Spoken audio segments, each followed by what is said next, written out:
Добрый день, дорогие весы! Добро пожаловать на мой канал. И это ваш гороскоп на февраль 2026 года. Да, дорогие, присаживайтесь поудобнее. Будем разбираться, каким же будет февраль. Если коротко, начинается он у нас с полнолуния во Льве, разворот Урана, Сатурн меняет знак и коридор затмения на растущем лунном цикле с ретроградным Меркурием, который находится в соединении с Венерой, вашим единственным управителем. Чувствуете, что месяц уже как бы нас просит сделать много. На самом-то деле это так. У весов будет такой мощный большой скачок, и все будет, дорогие, зависеть от вас. Что же вы все-таки хотите видеть в своей жизни, что же вы в своей жизни видеть не хотите. Ну и уровень каждого человека все-таки будут характеризовать его действия. Поэтому здесь, дорогие, присаживайтесь поудобнее, сейчас буду рассказывать. Да, это гороскоп по декадам, поэтому гороскоп для первой, для второй и для третьей декады весов, он будет разный. Если вы смотрите по Солнцу и по асценденту, тоже вы можете это делать. И если вы смотрите по Солнцу, то весы первой декады – это все те весы, кто родился в сентябре. Весы второй декады, если вы родились с 1 по 10 октября. Весы третьей декады по Солнцу, если вы родились с 11 октября и до знака зодиака Скорпион. Такие уже мощные, прям уже энергия, сила Скорпиона. Вот такая история. Если вы смотрите по асценденту, тогда 30 градусов знака весов делите на 3 равных отрезка. Если ваш асцендент попадает с 1 по 10 градус, то это первая декада. Если с 11 по 20, то вы вторая декада. И если с 21 по 30, тогда вы третья декада весов по асценденту. Ну что, дорогие, как уже говорила, это 3 разных гороскопа, плюс еще будет информация, которую я должна сказать для всех весов, ее невозможно поделить по декадам или по тайм-кодам, поэтому времени у нас 20 минуток. Поехали. У нас начинается наш февраль с полнолуния. Это полнолуние во Льве. Как оно отразится на весах? Да хорошо отразится, несмотря на то, что вы видите вот здесь напряжение. Да, у меня в программе черные аспекты – это напряжение, красные – это огненные аспекты действия. Поэтому вот запоминайте, если вы меня смотрите. У меня вот такая настройка. И да, очень хорошо отразится это полнолуние, потому что как раз-таки здесь захочется полнолуние во Льве, это когда нам хочется жить нашу жизнь, когда у нас внутри просыпается вот это ощущение желания свободы. Но опять же, смотрите, Венера с 20 января находится, можно сказать, в Водолее, потому что вот она раньше перешла в знак Водолея, но она еще была там в соединении с планетами, которые держали в Козероге. И вот здесь вот она перешла в знак Водолея, это когда не хочется ничего решать, хочется свободы, хочется сбросить все вот эти моменты ответственности. Поэтому у весов сейчас вот такая вот история, и она продлится до 10 февраля. Венера будет находиться как раз-таки в знаке Водолея. Это вообще такая, можно сказать, инфантильная позиция. Либо же это такая гениальная позиция, когда хочется какого-то чего-то глобального, будущего, мощного, роста такого, прям развития с большой буквы «Р».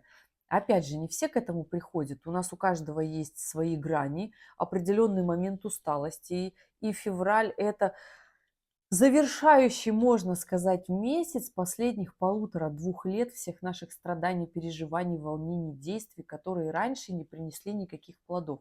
Вот здесь в феврале, пожалуй, у нас такой финал всего. Да? Кто смотрел мои зимние гороскопы, я говорила, что зима – это реально финал, все то, что мы делали последние 1,5–2 года. И либо мы поднимаемся на уровень выше, либо мы остаемся там, где мы есть, со всем тем, что есть в нашей жизни, и продолжаем жить, просто закрывая глаза, потому что когда мы просто закрываем глаза и ничего не делаем, значит, это говорит о том, что мы соглашаемся с тем, что есть в нашей жизни.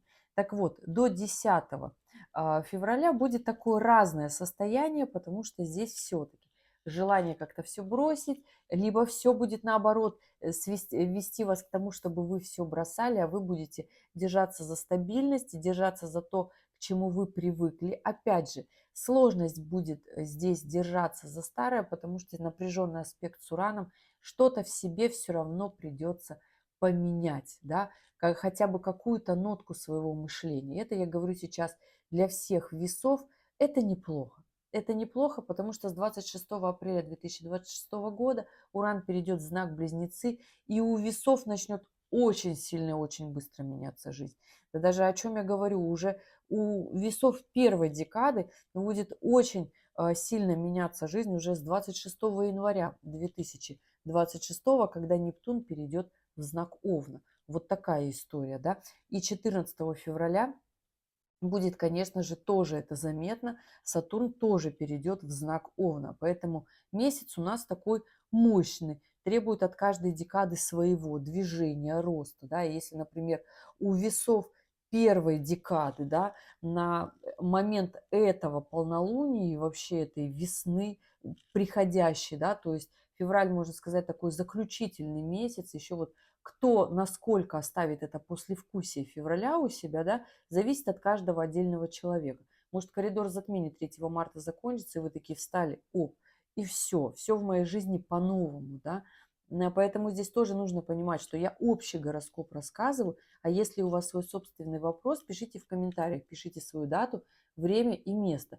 Потому что это общая карта, можно так сказать, а ваши личные я открою уже на основе ваших данных для того, чтобы посмотреть, что же для вас сейчас важно, основное, да, и как с этим разобраться. И да, весы первой декады у вас, дорогие, такой мощный аспект движения вперед. Чего же вы все-таки-то хотите?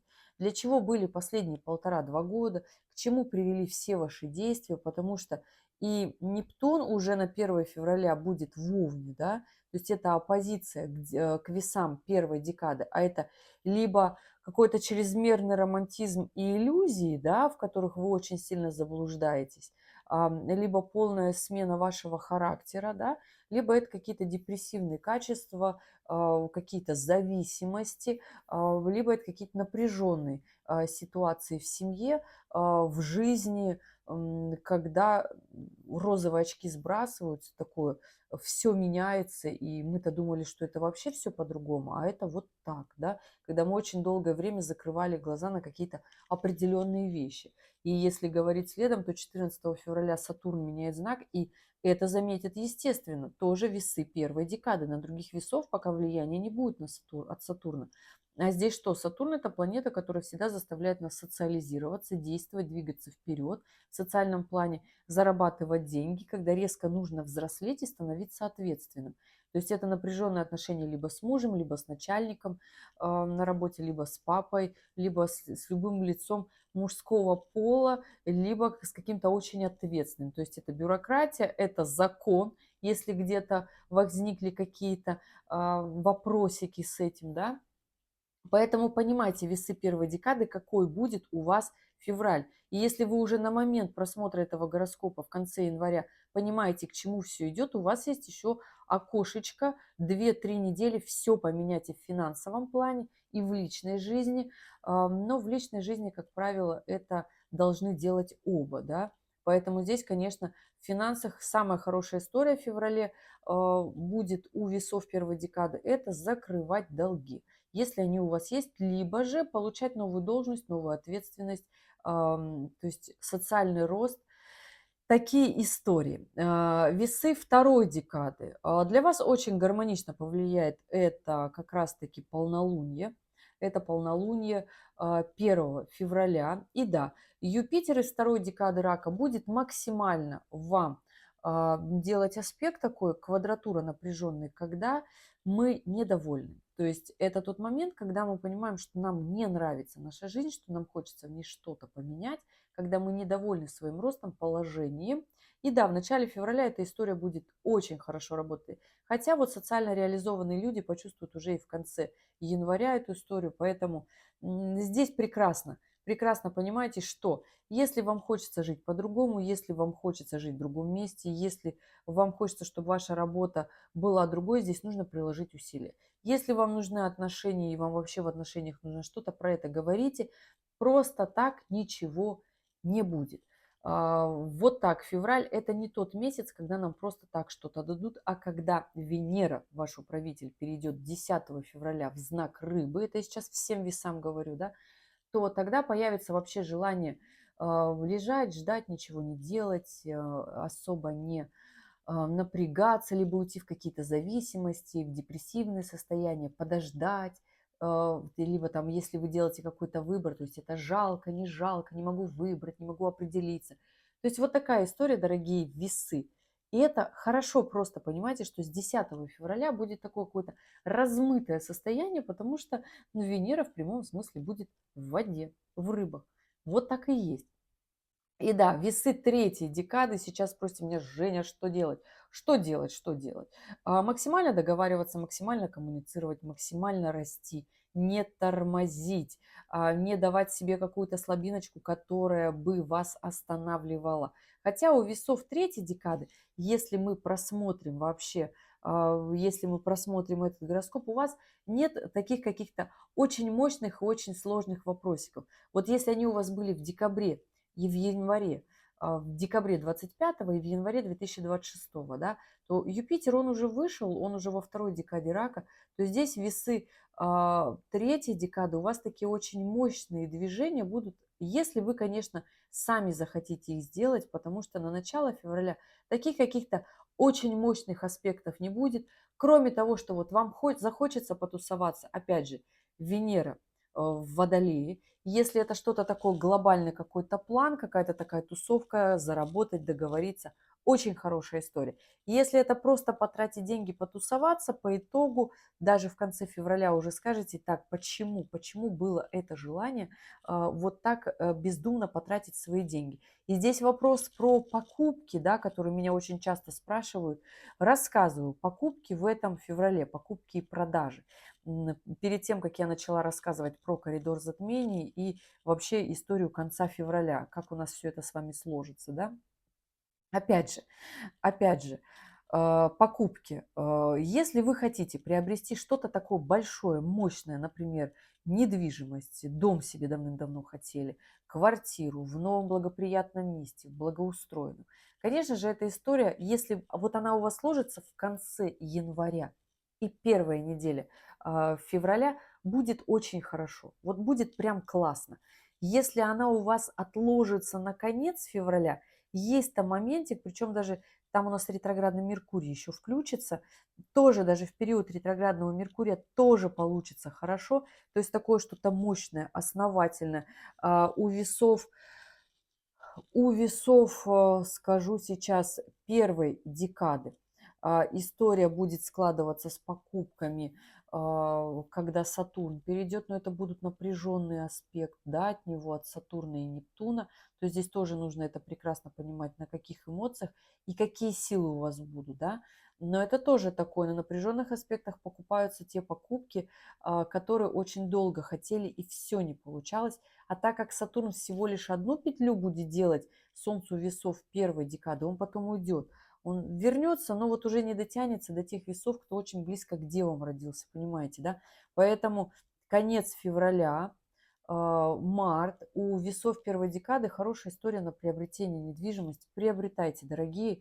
Да, будет непросто, но кто сказал, что вы не справитесь? Справитесь. Да, там Венера будет, кстати, в гармоничном аспекте с Юпитером, который тоже будет помогать. Вот.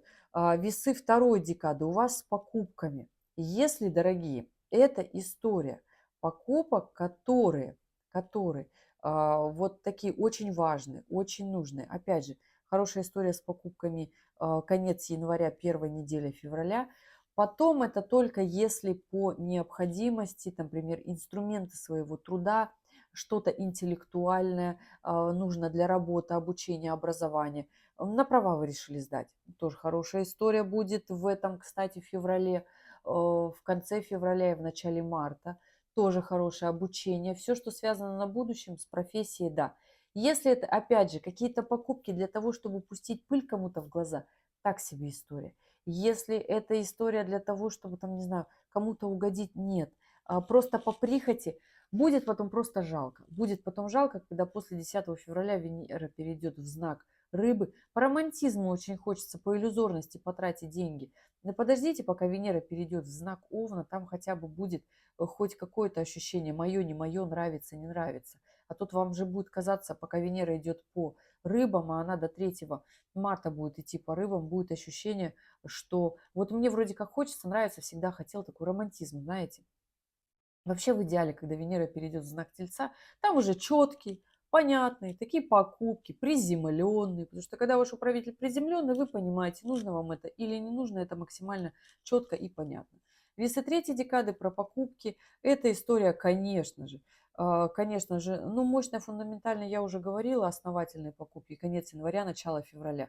А дальше, опять же, да, не скажу ничего нового, здесь точно так же действовать по опять же, действовать только очень мощное, максимально сохранять свои финансы, не тратить по прихоти, потому что вообще, дорогие весы, вообще все весы, хочу сказать, что для вас период этого февраля – это приумножить свои деньги, то есть не растратить. А приумножаются деньги, когда вы, например, приобретаете недвижимость, да, то есть вы во что-то вкладываете, и потом все равно зарабатываете и расширяетесь, то есть вы зарабатывать больше приходится, и приходится расширяться. То есть это вот получается такая очень хорошая история.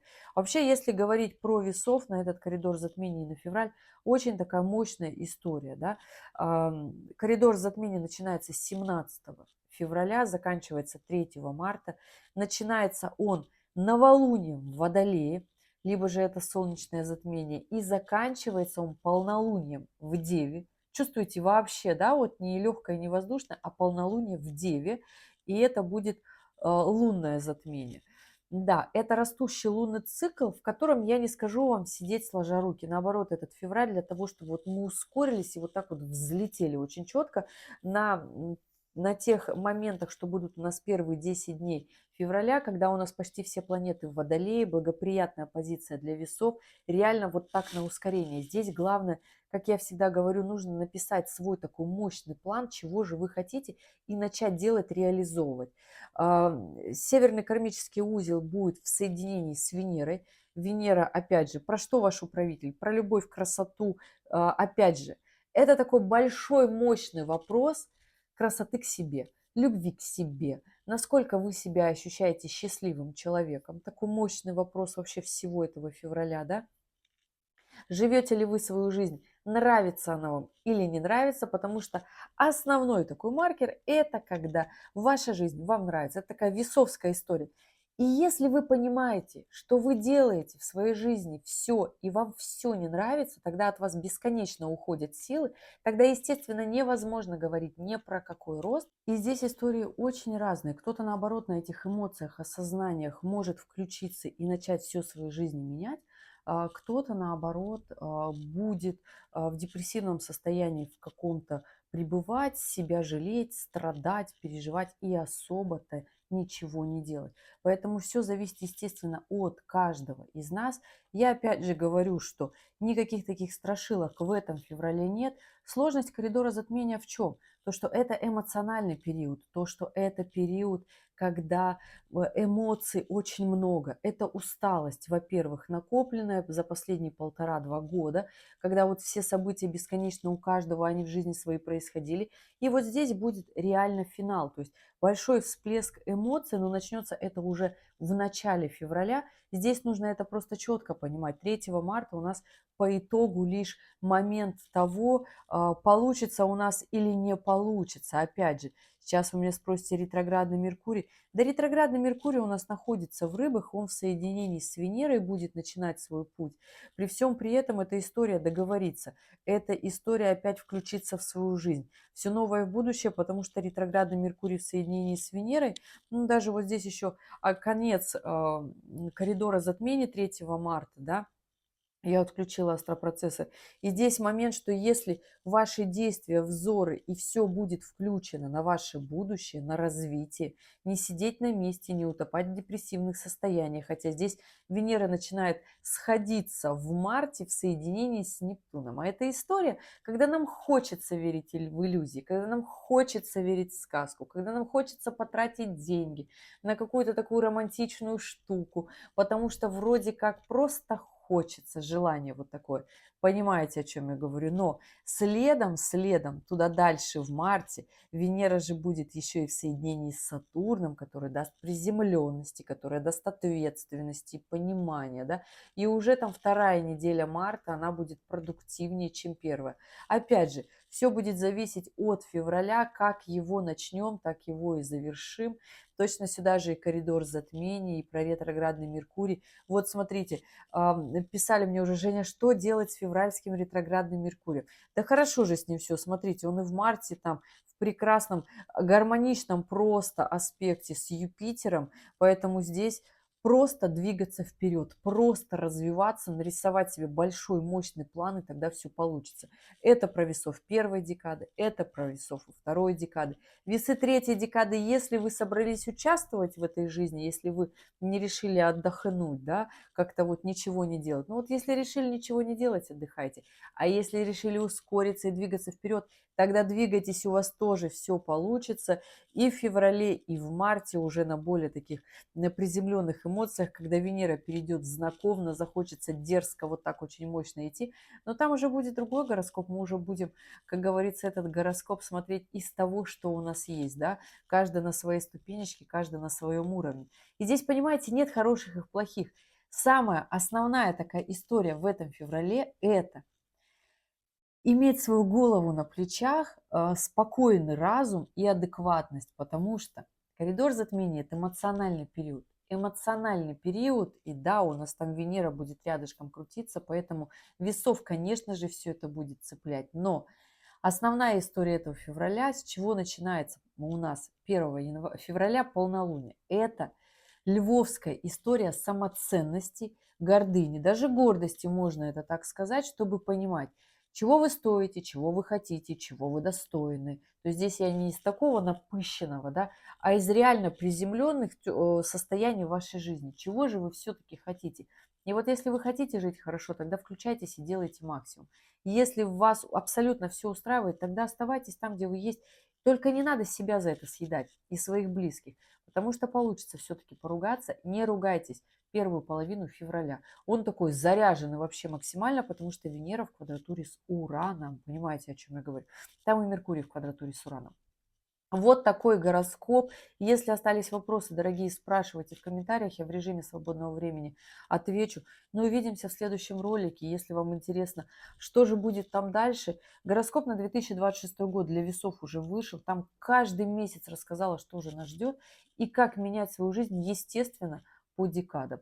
Да, видео на час-полтора, но тем не менее, если вы хотите спланировать год, я считаю, это очень достойный гороскоп. Ну что, дорогие, спасибо, что были здесь, что досмотрели до конца. Я желаю вам потрясающего месяца и прежде всего любви к себе. Вот если она есть, любовь к себе изнутри, тогда вот она будет идти как надо в этом феврале, потому что только на основе любви к себе мы способны любить других и отдавать что-то там. Поэтому пока мы сами не наполнимся, мы не можем отдавать. Наполняйтесь, стройте свою жизнь, и все у вас должно получиться хорошо. Увидимся в следующем ролике. Пока-пока.